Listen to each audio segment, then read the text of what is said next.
Eu sou Wesley Lely César e este aqui é o Universo da Música. Você pode me acompanhar por aqui todas as semanas se inscrevendo no canal, ok? Então vamos ao programa dessa semana.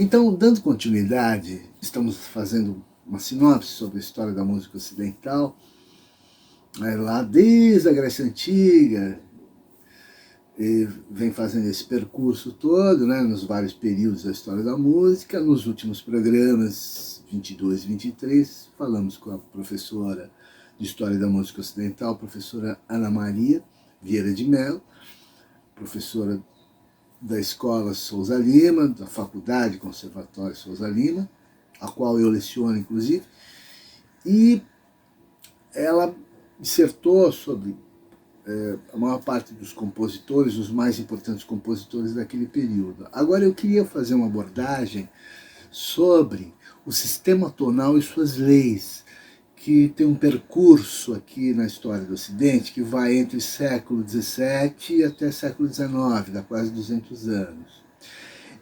Qual a importância do sistema tonal? Todos nós, no dia a dia, estamos aqui em 2020, século XXI. Até hoje nós usamos o sistema tonal, embora ele esteja esgotado desde o final do século XIX, mas a gente ainda continua usando no dia a dia. Todo mundo usa, desde a música mais rudimentar até a mais sofisticada, o cara do rock, o cara do blues. E por aí. 1, 2, 3.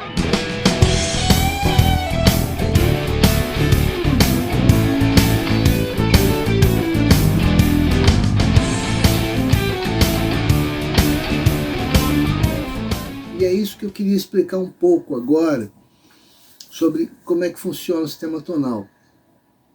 Como é que foi todo o desenvolvimento dele.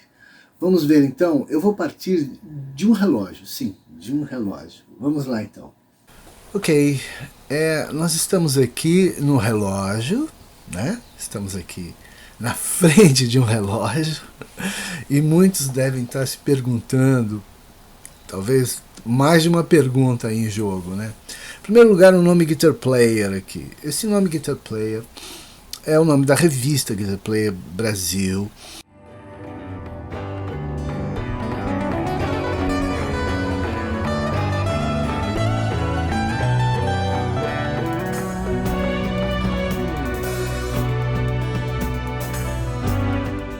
Mas para que serve esse relógio?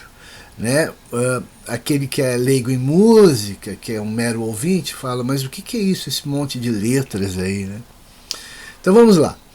Agora eu vou explicar os elementos desse relógio. Os ponteiros estão localizados aqui por acaso, eles poderiam estar em qualquer lugar.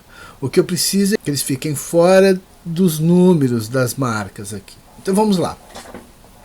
As letras C, G, D, A, E, B, F, sustenido, esse sinal quer dizer sustenido. Sinal quer dizer bemol. Isso aqui, bemol, bemol, bemol. O que é sustenido e o que é bemol? As 7 notas naturais todo mundo conhece, Dó, Ré, Mi, Fá, Sol, Lá, Si. Só que elas estão dispostas aqui, as 7 notas naturais, estão dispostas em círculo de quintas. O que é quintas? Quinta é o seguinte, olha, Dó, Ré, Mi, Fá, Sol, isso é uma quinta. Sol, Lá, Si, Do, Ré, isso é uma quinta. Então isso seriam quintas ascendentes, sentido horário.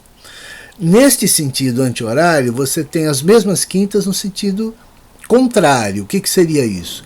Você volta de Dó para trás, em vez de Dó para cima, você volta na escala de Dó, Ré, Mi, Fá, Sol, Lá, Si, que todo mundo conhece, você volta Dó, Si, Lá, Sol, Fá.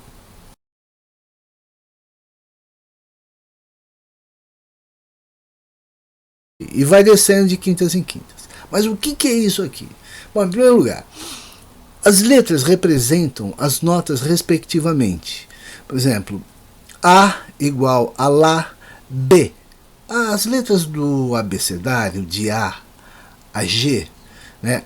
A, B, C, D, E, F, G, essas 7 notas representam universalmente no mundo inteiro, todo mundo sabe isso é muito comum, mesmo os amadores, músicos amadores estão acostumados com essa linguagem, estão acostumados, mas o leigo em música obviamente talvez não esteja, mas saiba que é bem simples, A, B, C, D, E, F, G é igual a, respectivamente, A igual a Lá, B igual a Si, C igual a Dó, D igual a Ré, E igual a Mi, F igual a Fá e G igual a Sol. Essas seriam as 7 notas naturais. Quando você precisa de uma nota acidentada, considerando que o sistema musical ocidental são 12 sons, é só olhar a tecla do piano, teclas brancas, notas naturais, teclas pretas, notas acidentadas, que seriam sustenidos e bemóis. Sustenido quando você sobe e bemol quando você desce. Ok? Então o que acontece?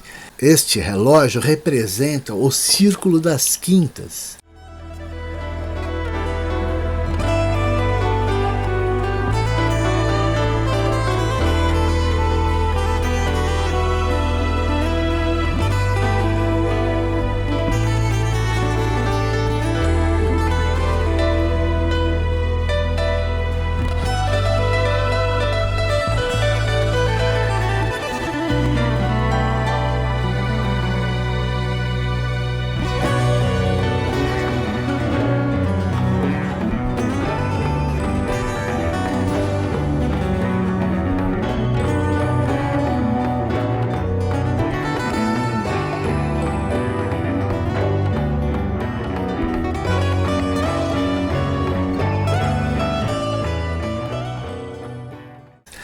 Então aqui, na realidade, esta representação, estou tentando explicar de uma maneira bem genérica, tanto para o leigo quanto para a pessoa mais avançada.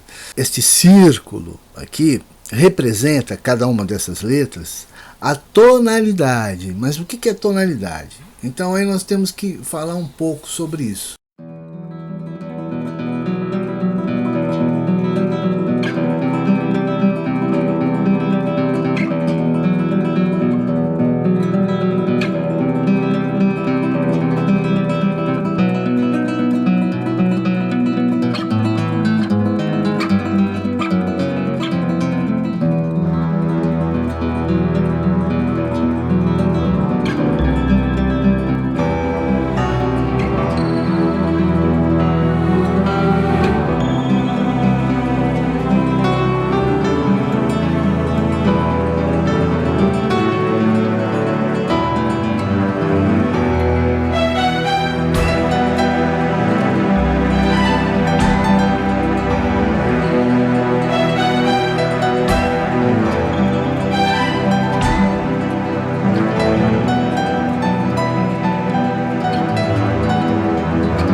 Bem, citando aqui Maria de Lourdes Sequef, na obra Curso e Discurso do Sistema Musical Tonal,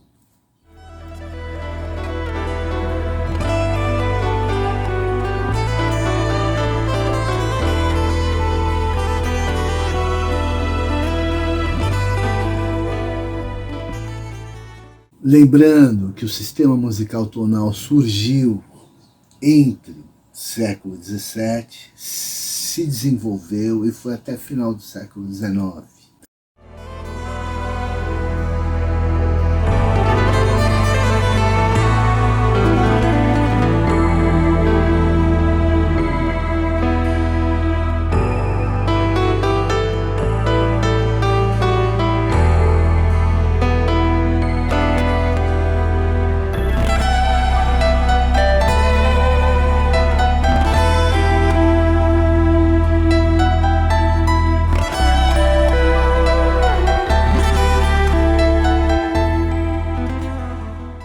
resultado da cultura ocidental. Sim, a música tonal, o sistema tonal é uma invenção na realidade. Uma invenção que se configura, que soma uma série de fatores históricos que teriam que ser estudados especificamente, ponto a ponto, e que envolve mais de um programa, né?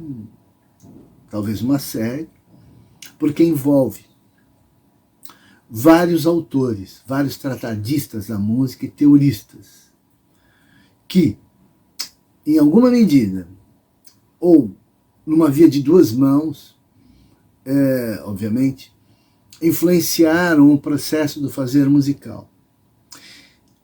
Então, as regras estabelecidas por esses autores, por esses tratadistas e teoristas, influenciou esse processo do, vamos chamar assim, fazimento musical, da criação musical, do fazer musical, da composição em geral.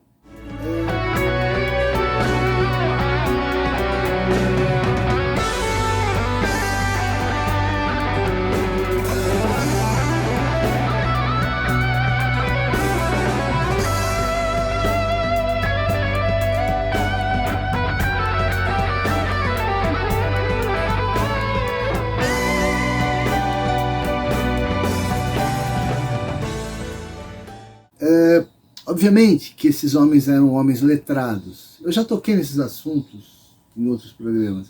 Eram homens letrados. Então, obviamente que isso não foi constituído por pessoas simples do povo. Obviamente que não. Claro, a música do povo é aquela que acontece espontaneamente. Mas ela vai sendo afetada na medida em que a história vai acontecendo. Eu já tratei disso lá atrás, desde quando eu falei do Papa Gregório e os modos litúrgicos.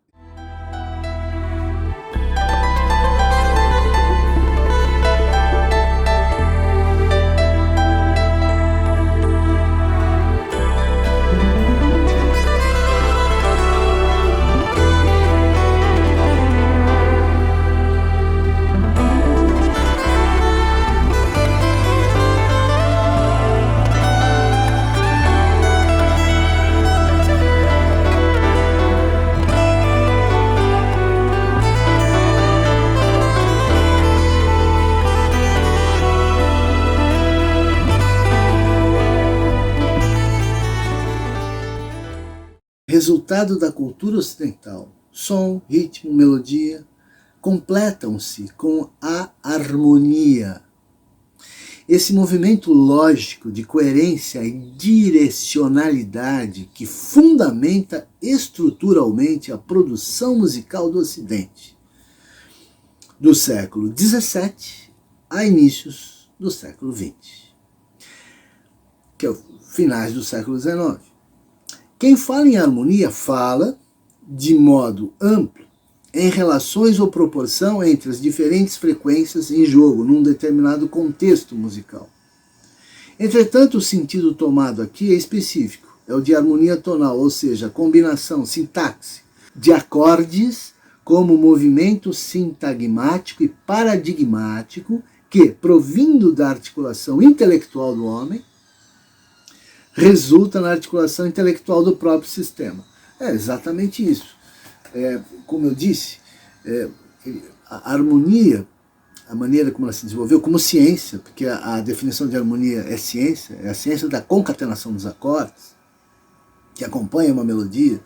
Esse conceito é um conceito científico, e desenvolvido por esses homens, né, que já vimos vários nomes, já esbarramos nesse assunto várias vezes nos programas anteriores. Para quem está seguindo, está entendendo o que eu estou falando.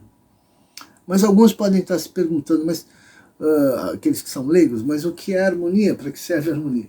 A harmonia são os acordes que acompanham a melodia.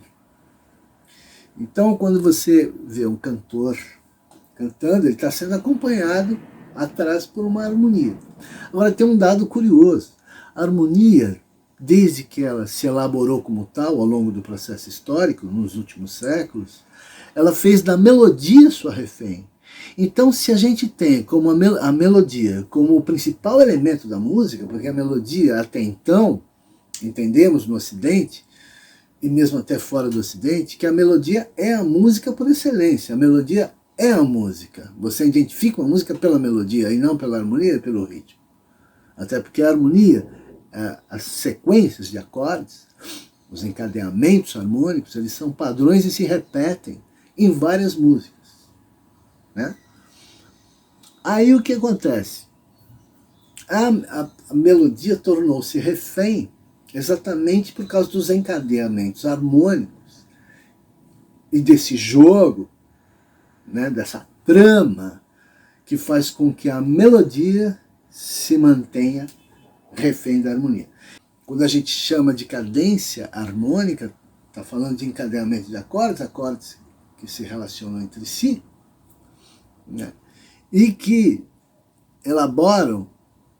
acabam por elaborar o próprio tecido musical, porque assim, a harmonia vai acompanhando a melodia e que tudo misturado vai resultar na própria música.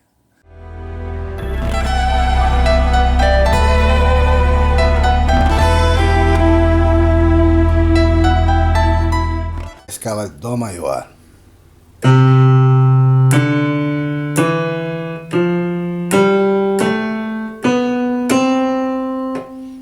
Acorde de Dó maior, tríade, Dó, Mi, Sol, tríade de Ré menor, tríade de Mi menor, tríade de Fá maior, tríade de Sol maior, tríade de Lá menor, tríade de Si diminuto, ok?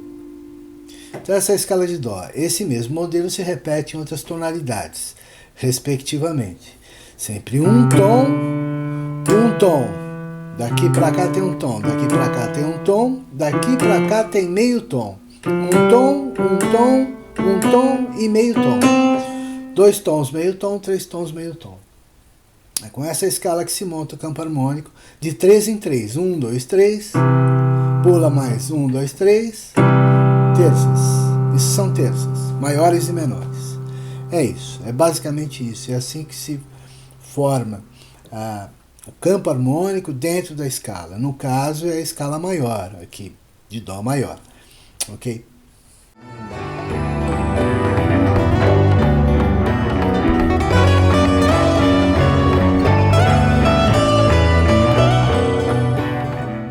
Então, o que é na prática isso, né?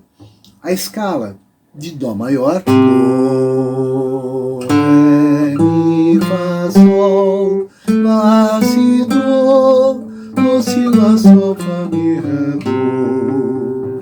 Essa escala, Dó, Ré, Mi, Fá, Sol, Lá, Si, Dó, que lá no piano são as teclas brancas, mas aqui no violão ela se dispõe de outra maneira, mas é a mesma escala, nas suas várias oitavas.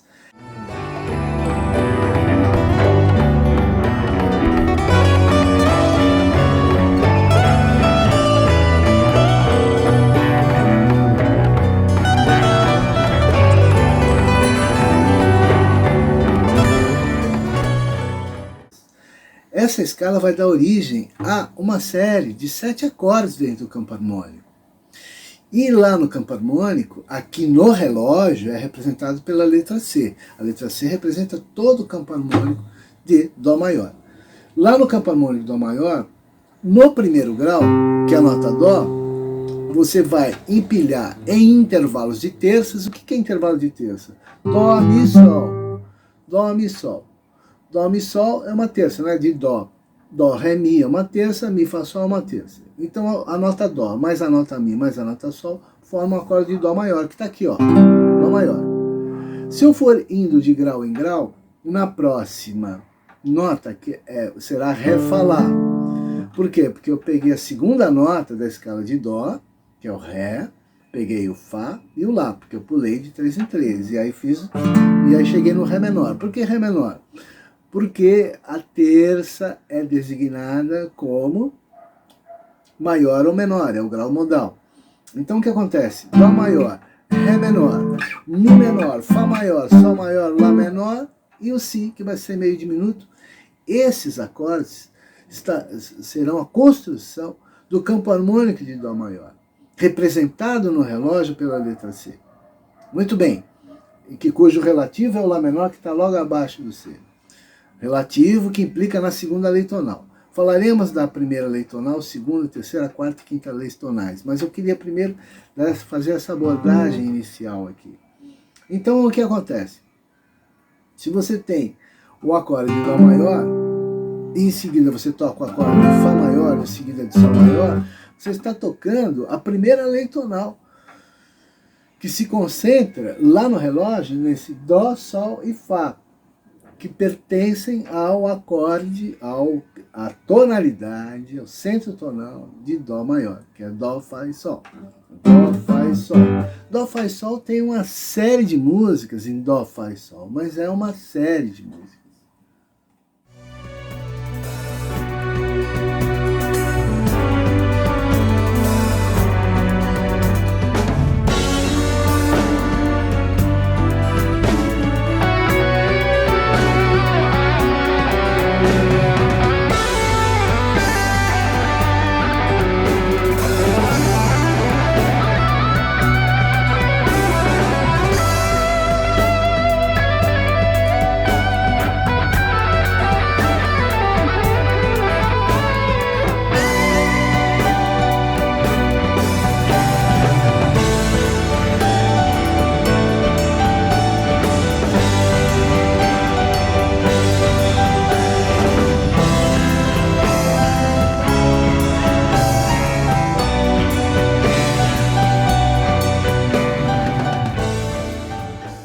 Então, voltando ao relógio, qual é a ideia? Se você tem, por exemplo, uma sequência de acordes que vai ser Dó, Fá e Sol, você tem na realidade a primeira lei tonal. Você tem na realidade os acordes principais do campo harmônico de Dó. É só olhar na tabela de campo harmônico. Se você vai fazer uma sequência Sol, Dó e Ré, então você está na tonalidade de Sol maior, porque Sol é o centro. Se eu tocar uma sequência de acordes que seja Sol, Ré e Lá, então a tonalidade central é o Ré. É sempre assim, ó, de 3 em 3, caminha de 3 em 3, entende? 3 em 3, né? E por aí vai, 3 em 3. Isso seria a primeira lei tonal, né? A segunda lei tonal vai tratar das relativas desse centro. Então, aquelas que estão afastadas por terças é que serão relativas desse centro. Então, relativa primária e relativo secundário.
Aqui você está vendo que o Lá menor está abaixo do Dó, o Mi menor abaixo do Sol, o Si menor abaixo do Ré. Essas são as tonalidades menores relativas dessas tonalidades maiores.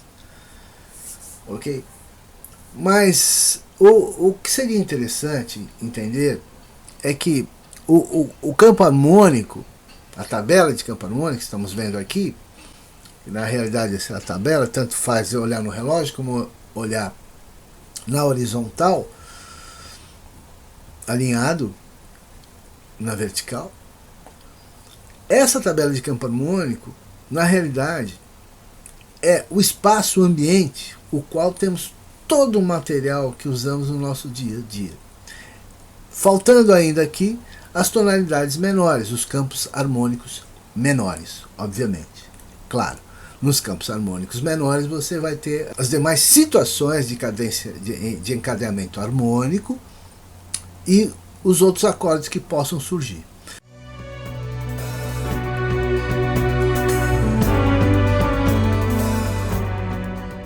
O século XIX ele se encerra com total esgarçamento do sistema tonal, e esse que é regido por essas 5 leis tonais, assim designadas, né, por seus respectivos teoristas, tá certo? Fazendo uma sinopse, assim, nós podemos dizer o seguinte: são 5 leis tonais básicas, né? A primeira lei é funções principais, por exemplo, quando você toca lá o blues ou rock básico, rock and roll, você toca, por exemplo, dó, fá e sol, ou sol, dó e ré, ou lá, ré e mi.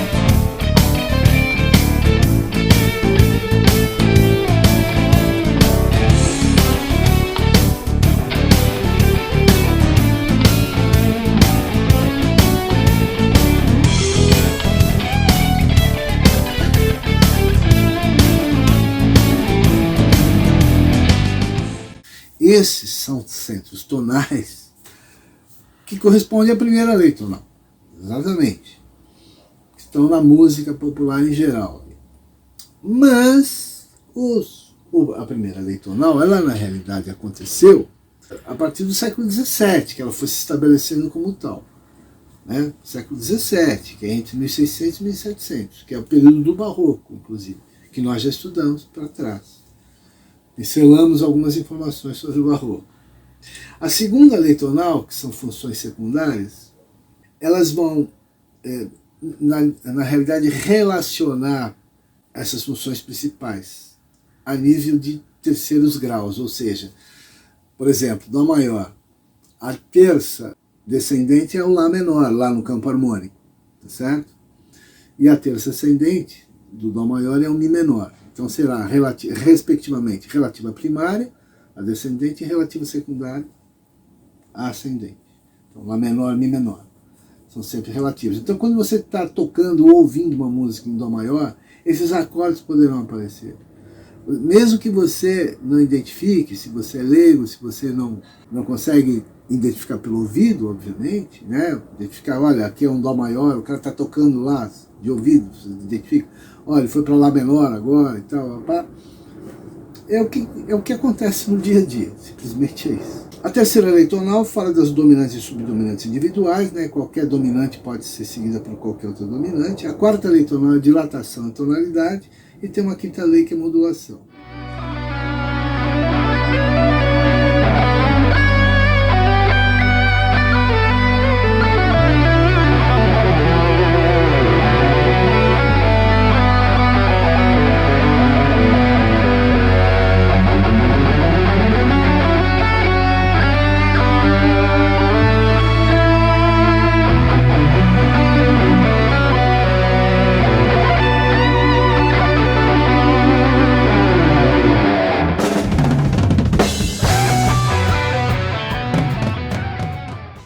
As duas primeiras leis ocorreram entre o Barroco e o Classicismo, né?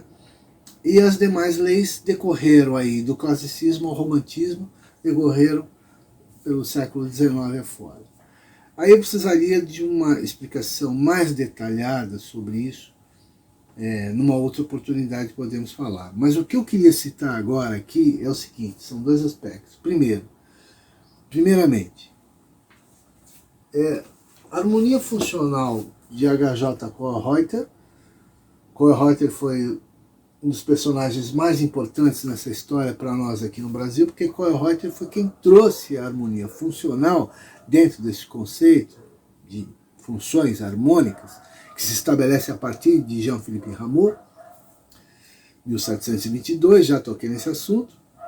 Vou mostrar agora melhor a trajetória dessa história. O Jean-Philippe Rameau é quem exatamente dá início a essa coisa de estabelecer as funções tônica, subdominante, dominante, que é o 1, 4, 5, que é o Dó, Fá, Sol, por exemplo, na tonalidade de Dó. Lembrando que tem 12 tonalidades, conforme eu mostro no relógio. Então o que acontece?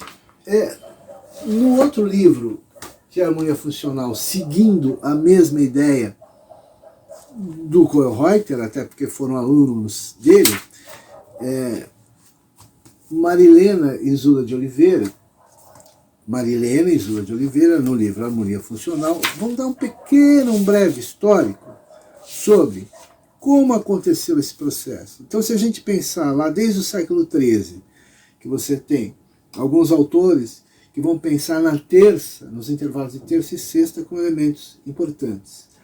Vem a seguir Zarlino, em 1558, com o tratado tão famoso, que eu já falei sobre ele, Institutione Harmonica, que estabelece a terça e a quinta como únicas consonâncias da harmonia, tríades maiores e tríades menores, que é o que nós trabalhamos até hoje, acordes maiores e acordes menores. No final do século XVI, surge a ideia do baixo contínuo e tal, que altera um pouco as teorias anteriores. Uma melodia acompanhada por acordes. Jean-Philippe Rameau surge aí, e em 1722, já falei dele várias vezes, é quem estabelece no seu tratado de harmonia o centro harmônico. E nesse tratado ele estabelece a ideia de tonalidade, criando os conceitos de tônica, dominante, com sétima, né? Com ou sem sétima, subdominante, né? Que é um 4/5, né? O Dó, Fá, Sol, por exemplo. Com ou sem sexta acrescentada, porque rola muito na prática. Donde, com justiça, pode ser considerado pioneiro da teoria das funções harmônicas. Depois, nessa leva, vem Gottfried Weber, que deu continuidade a esse trabalho, classificou os acordes da escala, né, cifrando-os com números romanos, que até hoje a gente usa, né, nessa tabela de campo harmônico. Depois vem Hugo Riemann, usando as teorias de Rameau e Weber, de Gottfried Weber, estabeleceu o chamado dualismo tonal, como princípio básico da compreensão das funções harmônicas. O dualismo admite a tríade maior ou menor, como unidade fornecida pela natureza, sendo o acorde maior fruto dos harmônios superiores, de quarta, quinta e sexta, e acorde menor, e etc. e tal. Aí tem toda uma dissertação mais técnica.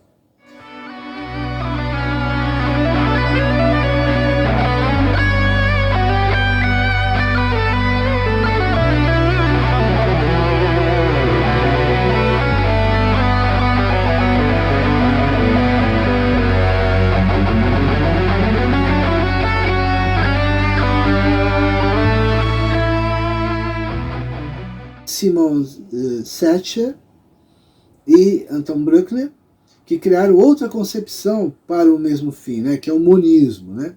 Mas quem estabelece mesmo as 5 leis tonais será Max Reger, que foi aluno de Riemann lá atrás. Ele melhorou o sistema dualista, né, e estabeleceu as chamadas 5 leis tonais. Ainda tem Hermann Grabner, né, que simplificou bastante o sistema de Riemann e terminou por estabelecer um sistema mais funcional, que talvez seja o mais usado, né, no mundo. E depois vem Kohlreuter, que foi importante aqui, principalmente para nós no Brasil, porque o Kohlreuter viveu aqui no Brasil desde 37 até a sua morte, morreu já com idade bem avançada, ensinou todo mundo aqui, ensinou, foi professor de um monte de nomes importantes da música brasileira, e introduziu a harmonia funcional no Brasil. Né? Uma rápida busca no Google, você vai encontrar muitas informações sobre ele. Na realidade, o que eu quero aqui é só deixar uma noção para aqueles que não conhecem bem o assunto, ou que não tocam, não são músicos, ou que são músicos amadores. Né? Porque quem é músico profissional conhece isso muito bem, muito embora existam muitos músicos profissionais que não conhecem essa teoria, mas trabalham com esse material o tempo todo, trabalham com esse material tocam o tempo todo, né? Então, a ideia é deixar só essa noção a respeito, para que futuramente, quem sabe, talvez, façamos uma aula mais específica sobre isso mesmo. E aí é a aula mesmo para valer, tá bom? Então, dessa vez eu vou parar por aqui e aguardando a próxima oportunidade. Até mais, então, muito obrigado. Até mais.